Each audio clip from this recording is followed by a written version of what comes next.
In the miserable town of Brookville, there stood an ancient manor known as Blackwood, abandoned for decades. It was a gargantuan, brooding structure, shrouded in an eternal fog that never seemed to lift. People spoke of it in hushed whispers, warning of the darkness that resided within its cold, crumbling walls. For generations, the Blackwood Manor was a no-go zone until one day, a young and ambitious journalist named Lila decided to investigate the mysteries surrounding the manor. Lila was known for her bravery, her insatiable curiosity, and a knack for uncovering hidden truths. She believed the tales were nothing more than old wives' fears, ghost stories meant to scare off curious minds like hers.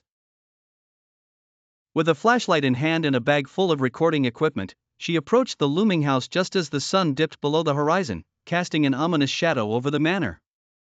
The door creaked open without resistance as she stepped into the grand, forsaken hall. Time seemed to stand still as the air turned frigid, her breath visible in the beam of her flashlight.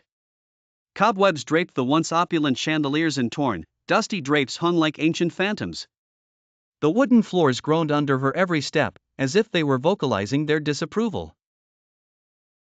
Lila began her exploration in the drawing room, where portraits of long-deceased Blackwood family members stared down at her with lifeless eyes. She felt a chill but pressed on, flipping open her notebook to jot down her observations. As she moved deeper into the manor, strange occurrences began to unfold.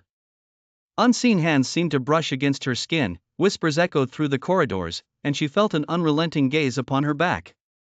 Her recording equipment began to malfunction, catching faint voices that whispered her name. Suddenly, a door slammed shut behind her with a deafening bang. Lila's heart raced.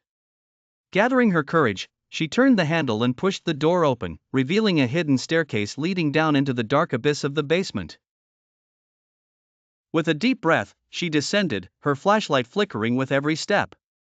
The basement was a cathedral of shadows, cold and silent except for the distant dripping of water. Her flashlight caught the glint of something metallic, a chain, leading to a locked, antique chest. She kneeled, prying the chest open with trembling hands to reveal an old diary bound in leather and a faded photograph of a young girl. The diary's pages were filled with hastily scrawled entries,